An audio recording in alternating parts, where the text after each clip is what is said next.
All right, very pleased to be joined by my guy Bryce Spalding, talking about another pretty exciting Reds win here in spring trading. Bryce, I know it's spring training, you can only go so far, but it's been pretty fun watching the Reds so far. Yeah, man, it's been great. I think everybody keeps talking about it, just the vibe around everything and how good things feel. It was really cool to hear from Ellie and McLain during the game, and that was a funny interview. So, yeah, I just think the vibes are good. I think a lot of guys are ready to have a big year. Well, start off with Elly De La Cruz. I don't know what else to say. I mean, he just looks incredible, hitting 538.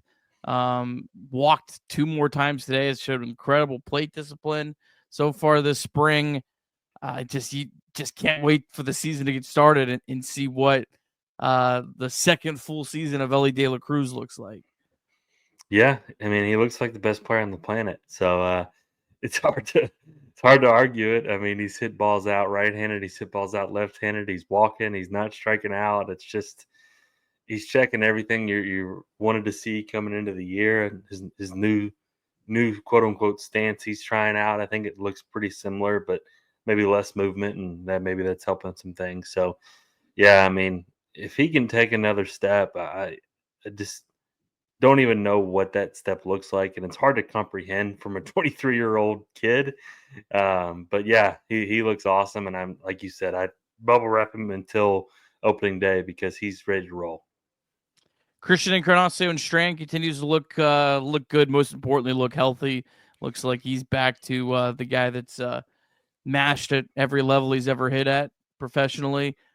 Set a new exit velocity record, 114.2 off the bat on his double. Man, he looks great right now. Yeah, like you said, health. That's the biggest thing with him and McLean both. Like, I think we know what to expect from him when they're going to be out there. Obviously, maybe CES has a little bit more questions with his chase rates and things like that, but I think he can hit through it. We saw Nick Castellanos; he's hit through it his whole career. He's made a lot of money. So, guys can have those type of chase rates if they just hit the ball so hard, and that's all CES has ever done. That's all we've ever known him to do. So, yeah, like you said, he's squaring a bunch of balls up, breaking your max EV record in spring training is awesome. Um, Balls are definitely flying for him, and I think he showed some even some simplified stuff at the plate that I was noticing. He's not doesn't have the big leg kick he used to have. He's kind of just more simplified, straight to the ball, which I think we all know how strong he is. So he just lets that barrel work. He's going to do a lot of damage. Gavin Lux is at third base tonight. Christian Encarnacion-Strand at first base. Jeimer Candelario got the day off, but has played quite a bit of third base. I honestly, unless I've missed something, I haven't really seen Lux get a whole lot of chances. Feels like every time he's been in there, the ball hasn't come anywhere close to him. I think he caught a pop up today, if I remember right. Looked fine doing that. Shout out. Bryce, where are you kind of at here? I know it's super early with the first base, third base. What's kind of your thoughts on what do you think the Reds should probably do? Yeah, it's tough. I think Candelario, just given his experience, probably has the leg up at third. He looks good. He looks healthy. I think so. I think that probably just automatically kind of puts him in the top of that race there.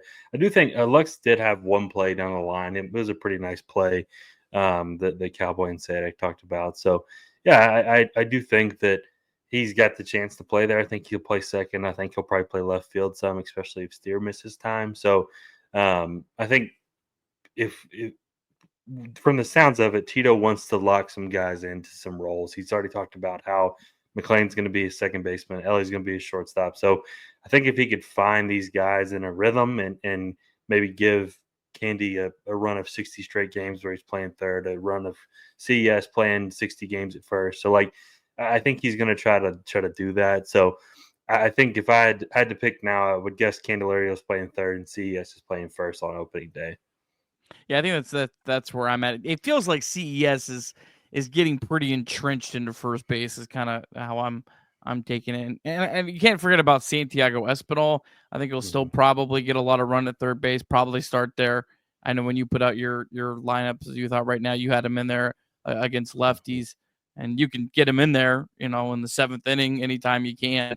So you could probably mix and match and kind of, mask maybe some of Candelario's deficiencies. But so far, hasn't really looked all that bad, but pretty small sample. On the broadcast tonight with Spencer Steer, talked with Jim Day. Pretty weird, Bryce, seeing the Reds broadcasters in blue with the FanDuel polos. Side tangent. That was bizarre. But Steer, said, yeah, I got my cortisone shot. I'm feeling okay. Said all the right things, but not really inspiring a whole lot of confidence right now that he's going to be ready for opening day. Maybe things will change, but it seems like he's probably trending towards some sort of shutdown and significant period of rest. So I know you were kind of putting out some stuff, and Blake Dunn has looked really good so far in spring training. Incredibly athletic. You think that there's a real chance he makes the roster if Spencer Steer starts the year on the IL?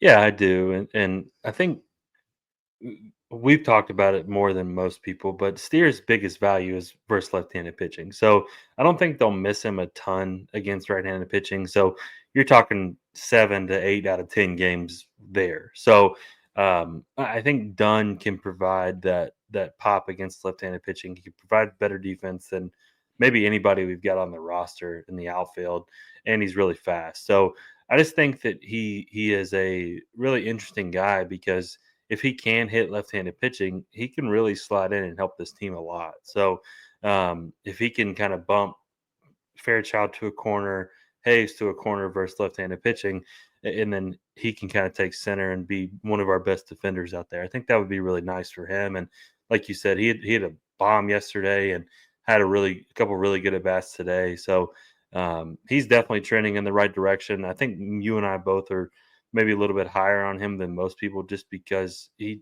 had such a good career leading up to last year and kind of dealt with injuries and different things like that and just didn't really find his groove all year. So I think he's a guy that the organization probably views a little higher than most as well. So yeah, I think he probably has an inside track right now if Steer misses time. Because like if you kind of break it down, like Will Benson really wouldn't find regular playing time against right-handed pitching if he's on the roster. So that doesn't make a ton of sense for him. You don't want to take time from like CES or even Hayes. So I just think that Dunn can kind of fall into that platoon, fifth outfielder, defensive replacement, late game base runner type of role here. To your point, Blake Dunn, 2023, when he was, I believe, the Co-Reds minor league player of the year against left-handed pitching, 152 plate appearances. It's a pretty decent sample here.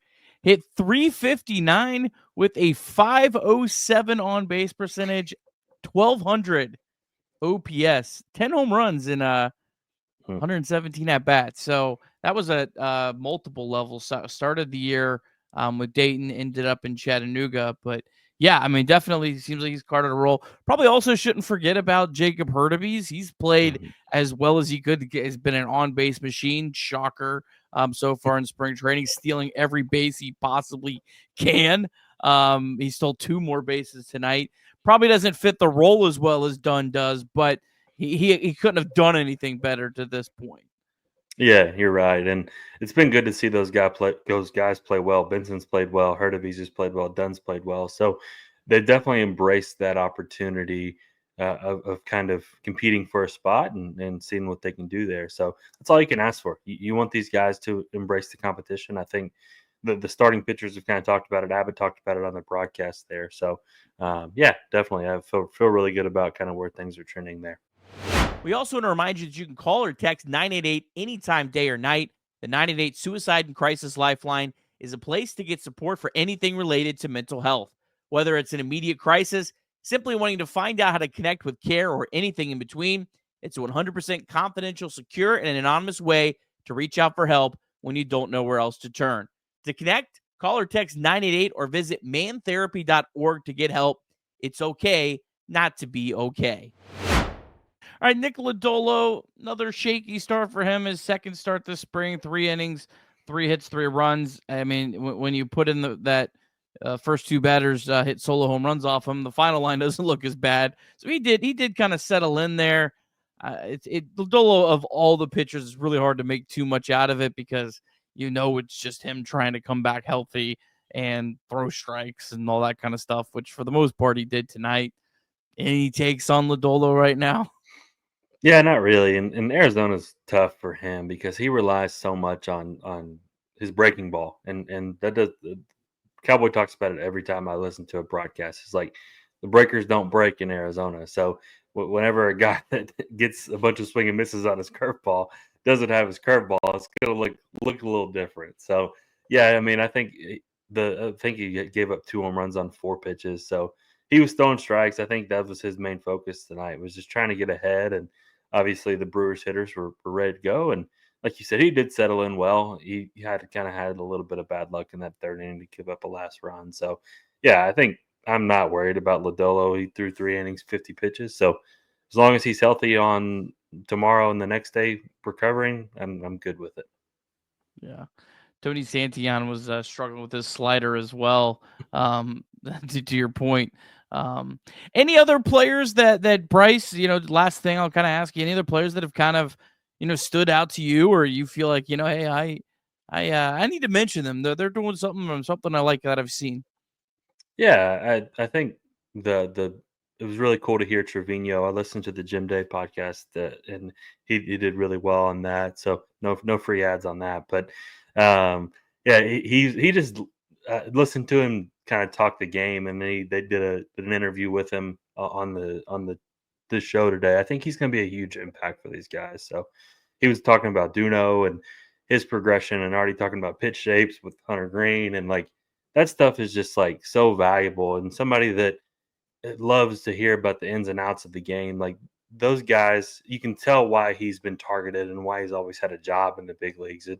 Those things like that are huge. And kind of going to like from a physical standpoint, obviously you mentioned Dunn and Hurtubise. We've talked about those guys, but I thought some arms have looked good. Obviously, Jabot's looked really good.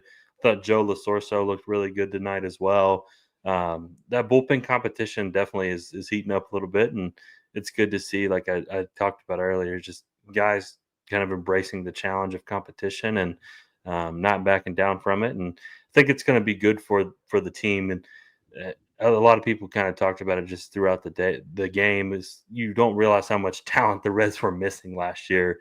Whenever you just watch these guys, like you're popping 114s and max EVs and hitting doubles and triples and stealing bags. Like the Reds really, it's kind of crazy to see, like look back on how much the injuries kind of compiled on them last year. So I'm just excited, man. I think I just get to March 27th healthy, and let's see what we can do.